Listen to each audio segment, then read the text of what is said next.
안녕하세요. 오늘도 사연 살롱을 찾아주셔서 감사합니다. 40대 초반 여성이에요. 이곳 사연 글을 아주 잘 듣고 있는 애청자이기도 한 저는 비슷한 사연이 있는 사람이기도 해요. 그래서 어떤 사연들은 정말 제 얘기 같고 어찌나 공감이 가던지 제 얘기를 한번 보내면 어떨까 하는 생각이 들었어요. 결혼 전까지 순진하게 결혼은 아무런 조건 없이 오로지 사랑 하나만으로 가능하다고 생각했던 사람이었어요. 남편과 저는 접촉사고라는 그리 유쾌하지 못한 계기로 만나게 되었는데요. 초보 운전이었던 저는 처음 겪게 된 교통사고에 보험을 부를 생각도 못할 만큼 당황하고 놀랬는데 피해자였던 남편이 저를 다독이며 괜찮다고 다친 데 없어도 병원에는 꼭 가보라고 말해주면서 남편과 연이 닿게 되었어요. 남편 입장에서는 충분히 억울하고 화가 날 상황이었죠. 그런데 하나부터 열까지 세심하게 초보인 저를 많이 배려해주니 어찌나 미안하고 고맙던지요. 저희는 그렇게 3년이란 시간을 거치며 피해자와 가해자에서 연인으로 부부 사이가 될 수 있었어요. 하지만 아이러니하게도 저에게는 한없이 좋은 사람인데 주변에서는 이런 남편을 알아보지 못했어요. 심지어 부모님까지도요.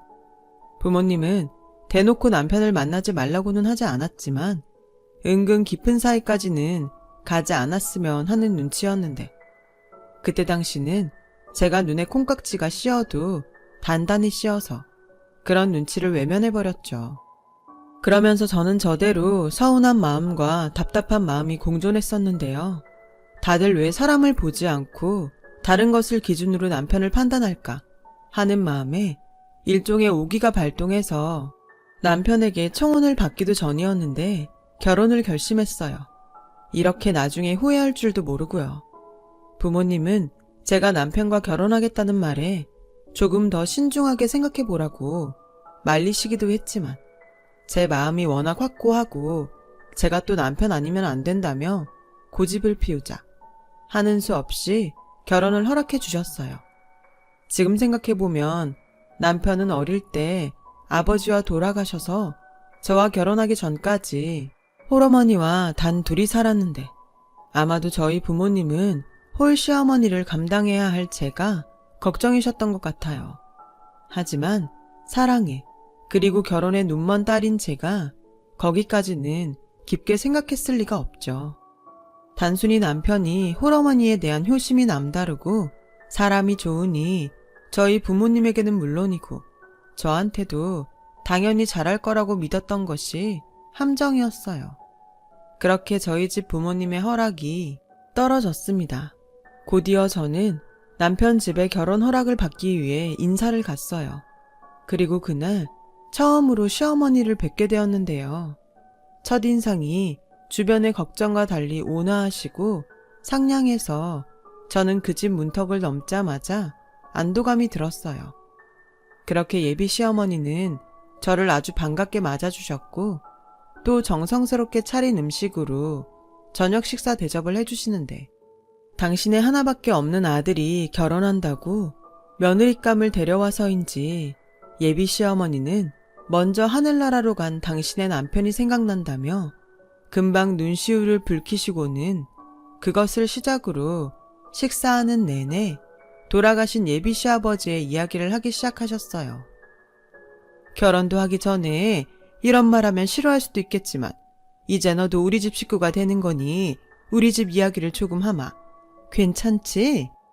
네, 괜찮아요. 저도 결혼하면 알아야 하니 신경 쓰지 마시고 편하게 이야기하세요. 그래, 얘한테 들었는지 모르겠는데 얘 아버지가 세상을 뜨기 전에는 고위 공무원이었어. 만약 그때 죽지 않고 지금까지 살았다면 지역의원이나 국회의원을 하고 있을지도 모른다고 생각한다. 그만큼 사람이 어질고 심지가 고든 게 정말 아까운 인재였지. 에휴, 또 생각하니까 눈물이 나네.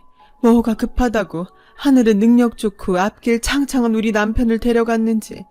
나는 지금도 하늘이 원망스럽다. 처음엔 아무것도 몰랐기에 저는 저 나름대로 예비 시어머니를 이해했어요.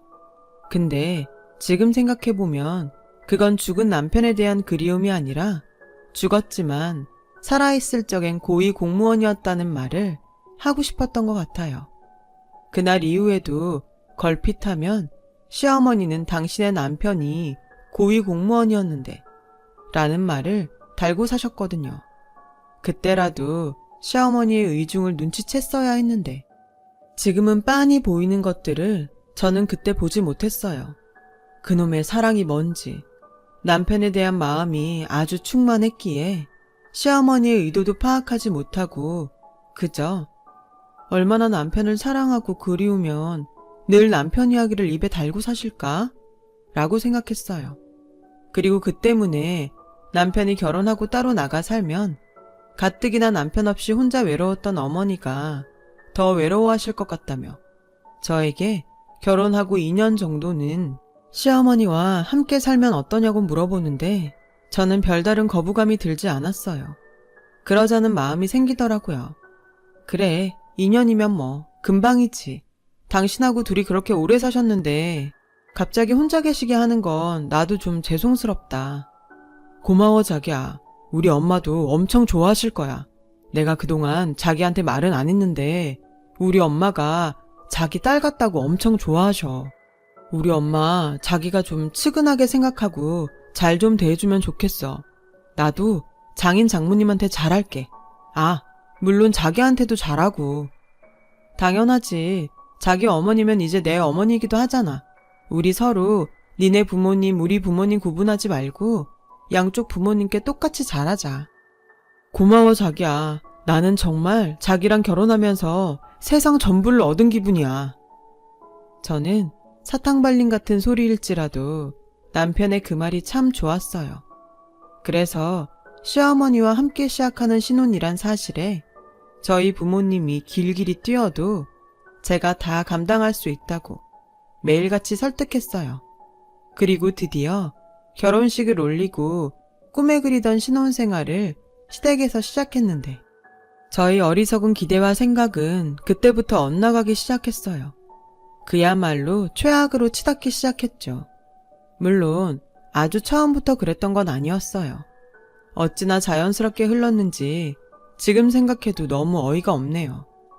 저는 결혼하고 한 달 정도가 지나 다니던 회사 계약의 기간 종료로 본의 아니게 쉬게 되었어요.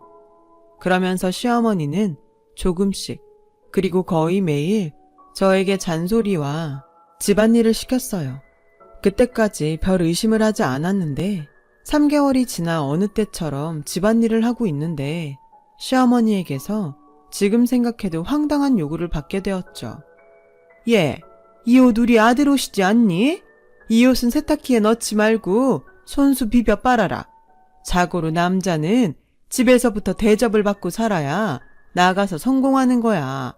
게다가 우리 아들은 고위공무원 아들의 3대 독자인데 집에서 노는 네가 신경을 좀 써야 하지 않겠니?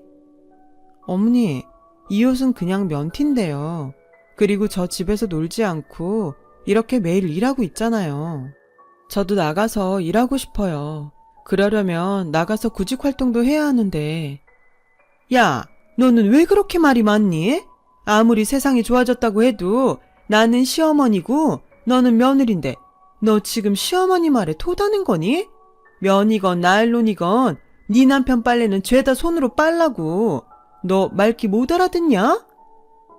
지금이 어떤 세상인데 며느리한테 야, 저기 라고 하다니 황당하고 어이가 없었어요. 게다가 결혼하고 제 빨래는 물론이고 세탁소에 맡길 옷이 아니고서는 죄다 세탁기에 넣고 빨았는데 이제 와서 그렇게 불효령이라니. 그 순간 너무 어이가 없고 불쾌하니까 뭐라고 말을 할 수가 없더라고요. 그래서 참고 있다가 퇴근한 남편에게 이 일을 이야기하니 가재는 개편이라고 남편의 말이 더 저를 어이없게 했어요. 원래 우리 엄마는 손빨래 하셔. 아마 당신이 하는 거 보고 몇 번이고 말하고 싶으셨는데 참았던 걸 거야. 자기가 좀 이해해. 여기 있는 동안은 엄마가 하라는 대로 하고 분가하면 자기가 하고 싶은 대로 해. 괜히 마음에 담지 말고. 알았지? 남편은 그렇게 말했지만 저는 납득할 수 없었어요. 그때 어머니의 태도와 행동은 전혀 몇 번이고 참았던 사람의 모습이 아니었거든요. 이래서 남편은 남의 편이라 하고 아무리 좋아도 시월드는 시월드라고 하나? 저는 속으로 별의 생각을 다 했어요. 그런데 시어머니는 그날 이후 아주 작정이나 한 듯 남편이 출근만 하면 저에게 시집살이를 시키시는데 절대 빠지지 않을 거라고 생각했던 콩깍지도 그런 시어머니 시집살이에는 버티지 못하고 허무하게 빠지더군요. 날도 추워지니 너 시장 가서 소뼈 좀 사와라. 우리 아들은 매년 손수 달인 사골국을 먹지 않으면 감기에 걸려서 고생해. 3대 독자에 고위공무원 지낸 아버지 아들인데 정성스럽게 구워서 먹여라. 알았지? 얘, 너 우리 아들 호흡기 약한 거 몰라? 청소가 있다 오면 이 먼지를 다 누가 먹겠니? 도대체 너는 니네 집에서 뭘 배워온 거야? 그 코딱지만한 슈퍼한다고 니네 부모님 너무 너한테 신경 안 쓴 거 아니니? 아휴, 우리 남편이 죽지 않고 살아있었다면 우리 민혁이가 너 같은 슈퍼집 여자랑 결혼하는 일은 없었을 건데. 시어머니는 그렇게 점점 저를 넘어서 저희 부모님에 대한 험담도 개의치 않고 하셨어요. 시어머니가 말한 대로 저희 부모님이 오랫동안 같은 동네에서 슈퍼를 하시는 건 맞는데요. 무시할 정도로 작지도 않고 또 그 건물이 저희 아버지 건물이라 굳이 경제적인 면을 비교하자면 당연히 시댁보다 저희 친정이 여유가 더 있었어요. 물론 시어머니와 남편은 건물이 저희 아버지 것인지는 제가 말을 하지 않아서 몰랐지만요. 살아있는 시아버지가 아닌 돌아가신 시아버지가 고위공무원이었다고 저희 친정집을 하대하는 게 말이 되나요? 그래서 그날은 참지 않고 화를 냈어요. 그때 화를 내지 않으면 부모님에게 불효를 하는 것 같았거든요. 어머니, 말씀이 좀 지나치시네요. 저희 부모님 가게 하시면서 저한테 신경 많이 써주셨어요. 이런 집안일 가르치는 게 신경 써주는 건가요? 그럼 어머니는 민혁 씨한테 집안일 다 가르치셨어요? 앞으로는 말씀 좀 가려서 해주세요. 어머, 얘 지금 뭐라는 거야? 뚫린 입이라고 말 함부로 하네. 제가요?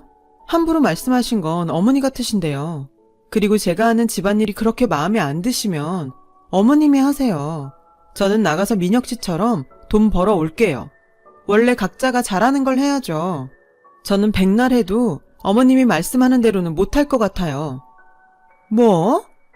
시어머니는 그렇게 말씀하시고는 쇼인지 진짜인지 모르겠지만 뒷목을 잡고 주저앉으셨어요. 그리고는 아유, 여보, 얘가 나 지금 당신 없다고 무시하네요. 우리 귀한 3대 독자 아들, 얘가 다 잡아먹게 생겼어요.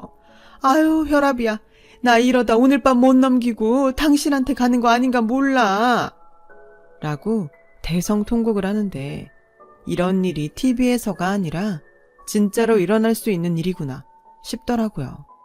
그리고 2년이란 시간을 다 채우기는 힘들지 않을까 고민하게 되었고 타이밍 좋게도 제가 임신을 하면서 분가할 명분이 주어졌어요. 그래서 임신 사실을 남편에게 알리던 날 조심스럽게 분가 얘기를 꺼냈죠. 자기야, 나 임신하고 곧 있으면 입덧도 할 텐데 아무래도 어머니랑 계속 같이 있기는 힘들 것 같아. 왜? 오히려 엄마랑 있는 게 더 낫지 않아? 게다가 아이 태어나면 자기 몸조리도 그렇고 아이 봐주는 것도 다 엄마가 도와줄 수 있잖아. 장모님은 가게 때문에 바쁘실 테니 이대로 엄마랑 지내는 게 나는 더 괜찮은 것 같은데. 남편은 아무것도 모르고 계속 제가 임신했기 때문에 더욱더 자기 엄마의 도움을 받아야 한다고 주장했고 저는 차마 당신 어머니 때문에 스트레스 받아서 여기 있을 수 없다는 말을 하지 못해 끙끙 앓아야 했어요. 지금 생각하면 바보 같지만 그때 당시는 시어머니하고는 사이가 변했어도 남편하고는 변하고 싶지 않았거든요. 그러면서 은근히 이제 혼몸도 아니고 남편을 3대 독자라 그렇게 극진히 하는데 제가 그 아들을 낳을 수도 있으니까 더는 저에게 시집살이를 시키지 않지 않을까 하는 기대를 하기도 했는데요. 기대와 달리 시어머니는 평소랑 똑같이 청소며 손빨래를 시키셨고 입덧이 심해져 주방에 있기도 힘든 저에게 나 때는 임신했어도 김장 100포기씩 하고 밤새 사골 끓이며 할 거 다 했다 라며 도끼 눈을 하고 엄살 피울 생각하지 말라고 하시더라고요. 그러면서 남편이 퇴근하면 마치 자기가 언제 저에게 그랬냐는 듯 다른 얼굴을 하더군요. 또 어떤 날은 저에겐 개모임을 간다고 하시고는 남편에게 연락해 제가 입덧이 심해 집에서 저녁 먹기가 미안하니 밖에서 간단히 먹고 들어가자고 하셨다는데 저도 사람인데 더는 참을 수가 없었어요. 자기, 내가 요즘 어떻게 사는 줄 알아? 자기 옷은 죄다 손빨래하고 어머니는 그 쉬운 청소기 한 번을 안 돌리셔. 내가 임신해서 입덧 때문에 그렇게 힘들어하는데도 당신 어머니, 당신이 먹고 싶은 음식은 꼭 만들어 오라고 하고 근데 입덧하는 나한테 미안해서 밖에서 식사를 하신다고? 내가 이러고 살아야 해? 나 힘들어. 내가 이러고 살려고 당신이랑 결혼했어? 지금 무슨 말을 하는 거야? 아무리 임신해서 힘들어도 거짓말은 하지 말아야지. 우리 엄마가 당신 얼마나 생각하는데. 그리고 우리 엄마가 어른이잖아. 당신 가만 보면 우리 엄마한테 예의가 없는 것 같아. 설령 자기 말이 맞다고 해도 자기가 며느린데 할 수도 있지 않아? 뭐? 당신 지금 그걸 말이라고 하는 거야? 며느리니까 할 수도 있다고? 그래, 나도 어머니가 상식적으로 이해가 가면 할 수 있는 건 할 수 있지. 근데 나도 우리 집에선 귀한 딸이야. 이런 거지 같은 대우를 받으면서 군말 없이 며느리니까 당신의 종처럼 살라는 거야? 아, 말을 해도 참. 나도 힘들어. 당신은 이제 회사 생활 안 하니까 속 편해서 그러나 본데 나는 회사 일도 힘든데 거기에 자기 짜증까지 받아야 한다고. 그래서 뭐 당신이 원하는 대로 엄마한테 엄마 때문에 힘들어서 여기 못 살겠으니 나가겠다고 하면 돼? 그럼 나 좀 편하게 해줄래? 진작 못할 거면 처음부터 못하겠다고 하지. 이게 뭐냐? 저는 어이없게도 제 탓을 하는 남편을 보고 뒤통수를 세게 얻어맞은 기분이 들었어요. 제가 결혼하기 전에 다른 거 뭐 본 게 있나요? 사람 하나, 사랑 하나 봤잖아요. 근데 지금 제가 사는 꼴을 보니 왜 그때 사람들이 다 저를 말렸는지 알 것 같더라고요. 결혼 전 남편의 모습은 어디로 가고 자기만 힘들다고 제 힘듦은 이해하지 못하고 그저 투정 정도로만 여기는 남편을 보고 있자니 제 스스로가 그렇게 초라하게 느껴질 수가 없었어요. 만약 임신 중이 아니었더라면 저는 그때 망설임 없이 이혼을 하고 싶었는데요.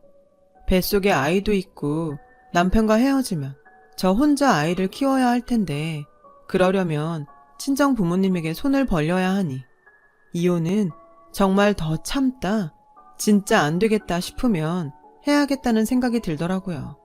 아무래도 친정 부모님의 반대를 무릅쓰고 한 결혼이었으니까요. 생각이 거기까지 미치니 저는 자연스럽게 어디에도 끼지 못하고 혼자 외롭게 지내야 했어요. 그때부터였던 것 같아요. 평생 모르고 살던 우울증이라는 병이 생기고 말았어요. 시어머니도 그런 저에게 지 팔자 지가 꼬는 거지 라고 비난했고 남편은 우울증이 먹고 살 고민 없는 배부른 사람이 괜히 걸리는 병이라며 저를 한심스럽게 보는데 배는 불러오고 어디 한 군데 마음 붙일 곳이 없으니 내가 결혼을 한 건지 이 집에 시어머니와 남편 사이에 끼어서 집안일 해주러 온 사람인지 모르겠더라고요. 그러던 어느 날이었어요. 그날은 아침부터 너무 힘이 들어서 일어나지 못했는데 아침이면 꼭 밥을 먹고 출근해야 하는 남편이 저에게 아침밥 타령을 하는 거예요. 전날 술을 먹어서 속이 너무 아프다면서요. 저는 나도 너무 아프니까 오늘은 그냥 가라고 했는데 남편은 가라는 회사는 가지 않고 시어머니에게 제가 아침밥을 차려주지 않는다며 시어머니에게 대신 차려달라고 말을 했더라고요. 그러자 득달같이 시어머니가 저희 부부 방에 들어와 제 얼굴에 찬물 한 바가지를 뿌리셨죠. 저는 속수무책으로 찬물을 뒤집어 쓰고 놀라 자리에서 일어나게 되었어요. 남편은 자기 때문에 일이 커지자 도망치듯 그제야 출근을 했는데 시어머니의 만행은 거기서 끝이 나지 않았어요. 결국 아침밥을 굶고 출근한 남편을 보고 시어머니는 눈이 돌아 이렇게 말씀하셨거든요. 어디 감히 3대 독자 내 아들을 굶겨? 네가 그러고도 내 집에서 편하게 살 줄 알아? 너 같은 며느리 필요 없으니까 당장 나가. 저는 그때 잠옷바람인 채로 집 밖에 쫓겨났어요. 그때가 1월 한겨울이었는데 게다가 좋지 않은 몸에 찬물까지 뒤집어 썼으니 제가 느끼는 추위는 말도 못했죠. 제가 알겠으니 패딩이랑 지갑만이라도 달라고 그렇게 애원을 해도 시어머니는 닫힌 문을 열어주지 않았어요. 결국 추위에 떨다 쓰러졌습니다. 지나가는 사람의 신고로 병원에 실려왔지만 제가 정신이 들었을 때는 아이는 이미 저 멀리 떠난 후였어요. 엄마로서 자식을 지키지 못한 죄책감과 저를 이런 상황까지 내몬 남편과 시어머니에 대한 분노는 그야말로 저 자신까지 집어삼킬 정도였어요. 저는 그 길로 뒤도 돌아보지 않고 남편과 헤어져 그 망할 집구석에 다시는 들어가지 않겠다는 다짐을 했어요. 그래서 제 소식에 놀라 한 걸음에 달려온 친정 부모님을 붙잡고 그동안 당한 서름과 병원에 오게 된 일들을 모조리 이야기하게 되었어요.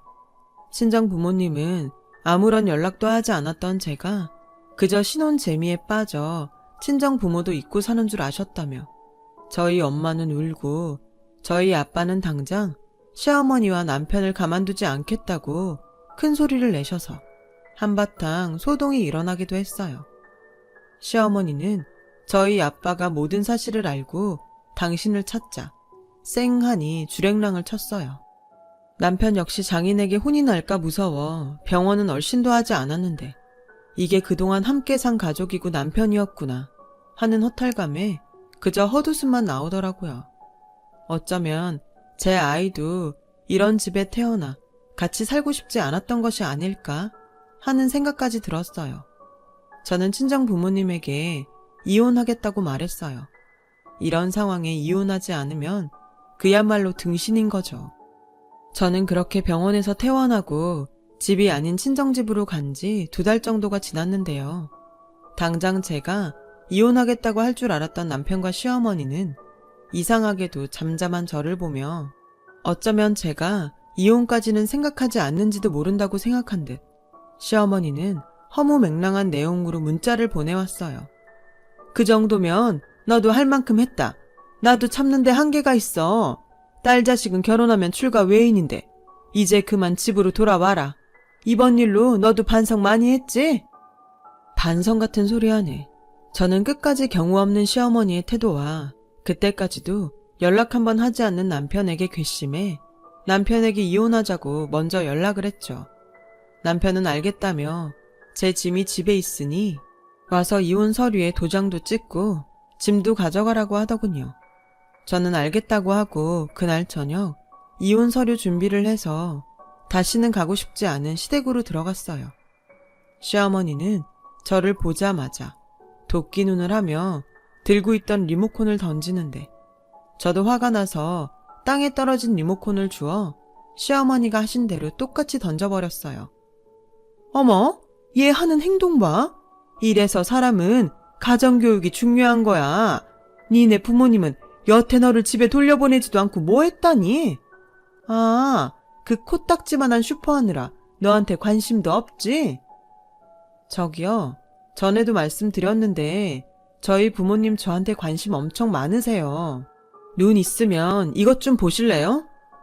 저는 미리 준비한 등기부 등본 봉투를 시어머니에게 리모컨 던지듯 던졌어요. 그러자 시어머니는 뭘 가지고 와서 유세를 떠냐며 봉투를 열었고 여태 슈퍼가 있던 건물이 저희 친정 건물인 걸 까맣게 모르던 시어머니는 손을 바르르 떨며 할 말을 잃으시는데 저는 이제는 제 차례 같아서 당한 만큼 갚아주자는 생각이 들었어요. 보셨죠? 저희 부모님이 이혼해도 걱정하지 말라고 건물을 제 앞으로 해주셨어요. 가정교육 말씀하시던데 그래서 어머니 아들은 어떤가요? 아침밥 안 해준다고 그 사단을 만들고 자기 자식이 당신 엄마 때문에 그렇게 됐는데 그 사람 일말의 죄책감은 있을까요? 그때였어요. 돌아온 남편이 저와 시어머니가 또 한바탕 하는 모습을 보고 한숨을 쉬더니 제가 준비해간 이혼 서류에 도장을 찍으려 하는 순간 시어머니가 그 서류를 남편에게 뺏어서 북북 찢어버리셨어요. 엄마, 뭐 하는 거야? 너 이혼하지 마. 절대 이혼하면 안 돼. 엄마, 나도 너무 힘들어. 더는 이렇게는 못 산다니까. 됐고, 너 이것 좀 봐. 글쎄, 쟤네 슈퍼가 그냥 슈퍼가 아니더라고. 너 몰랐어? 그 건물이 네 처갓건걸? 그리고 이번에 그 건물을 쟤한테 줬는데 네가 왜 이혼을 해? 쟤한테 저런 삼각 건물이 있는데. 그래서 뭐 건물 있으니까 이젠 이혼하지 말고 저 사람한테 충성하고 살라고? 누가 충성하래? 그냥 이혼만 하지 말라고. 작은 소리로 하는 소리였지만 어찌나 제 귀에 잘 들리는지 저는 기가 차서 말이 다 나오지 않았어요. 이혼은 어차피 하게 될 거예요. 제가 합의 이혼 안 해주면 소송 걸 거예요. 그리고 그 추운 날 저를 내쫓고 당신 때문에 내 아이도 이렇게 되었는데 이혼 사유가 너무 명백하지 않아요? 저 이거 인터넷이며 저 사람 회사에 다 뿌릴까요? 저 이제 무서울 거 없어요. 새끼도 잃은 애미가 세상에 무서운 게 어딨겠어요? 제가 어머님 3대 독자 한번 망쳐볼까요? 어머, 제가 돈이 있다고 눈빛 변한 것 좀 봐. 이게 다 네 아버지 없다고 제가 나를 우습게 하는 거야. 아유, 여보. 어머님은 그렇게 평생 죽은 남편 그늘에 숨어 사세요. 제가 어머님을 우습게 알아요? 어머님이 저한테 한 행동을 생각하세요.